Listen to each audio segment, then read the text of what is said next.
बोले 5 पाप प्रत्येक व्यक्ति से नित्य होते हैं। कितने?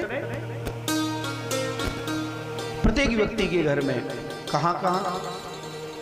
बोले बुहारी लगाने में, जब घर में झाड़ू लगाते हैं तो कोई ना कोई जीव हत्या हो जाती है, होती है नहीं?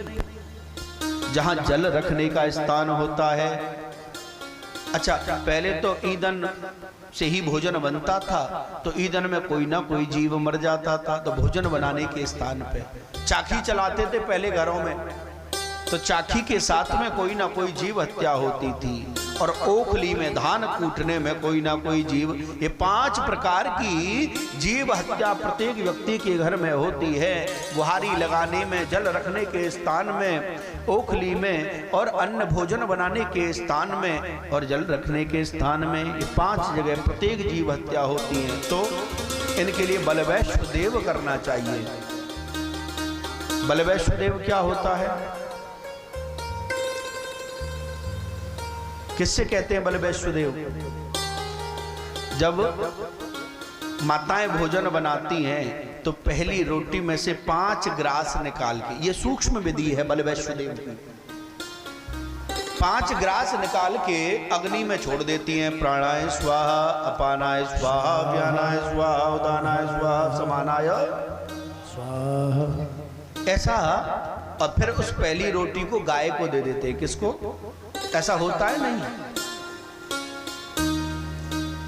फिर इसके बाद में दूसरी जो रोटी होती है वो कौवा के लिए दी जाती है। अच्छा, कौवा किसका प्रतिनिधित्व करता है? पितरों का। अपने पितरों की तृप्ति के लिए दूसरी रोटी कौवा के लिए दी जाती है। इसके बाद में अतिथि के लिए भी भोजन अतिरिक्त बना लेना चाहिए, लेकिन हम तो इतना ही भोजन बनावे जितने खामे, गिन गिन के रोटी बनावे घर में,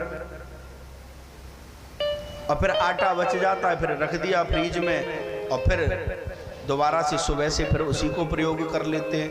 कभी भी रखे हुए आटे का दोबारा प्रयोग नहीं करना चाहिए। जिस घर में रखे हुए आटे का प्रयोग होता है वहां बीमारी, रोग से कोई ना कोई निश्चित परेशान रहेगा।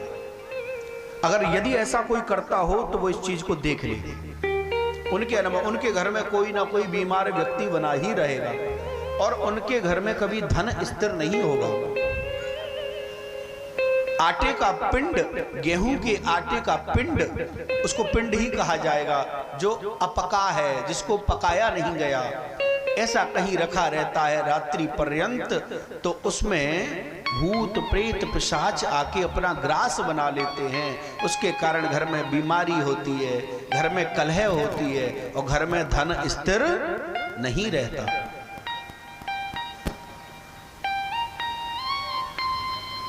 इसके बाद में सब भोजन करें, और लास्ट की जो रोटी बनती थी वो कुत्ता के लिए। किसके लिए?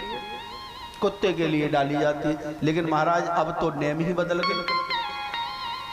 पति पत्नी रहते हैं, पतिदेव भाई जल्दी करो हमें ऑफिस जाना है, रोटी बनाई जल्दी से, पहली रोटी जो गाय को देनी थी वो पतिदेव को दे दी, और लास्ट की जो रोटी बनाई वो खुद ने खा ली। कुत्ते को जो देनी थी वो खुद ने खा ली, बाकी की आटा बचा वो फ्रिज में रख दिया। फिर लड़ाई होती है दोनों में। फिर पंडित जी के पास में आते, पंडित जी बड़ी लड़ाई होती है, कोई उपाय बताओ। अरे भैया, जो गाय की रोटी थी वो पति देव को खिला दी, कुत्ते की थी वो स्वयं ने खा ली, और कुत्ता और गाय तो लड़ेंगे ही लड़ेंगे हैं? पति देव तो गाय की रोटी खा के गाय हो गए, और तुम। इसलिए लास्ट की जो रोटी बनाओ वो कुत्ते के लिए ही डालो।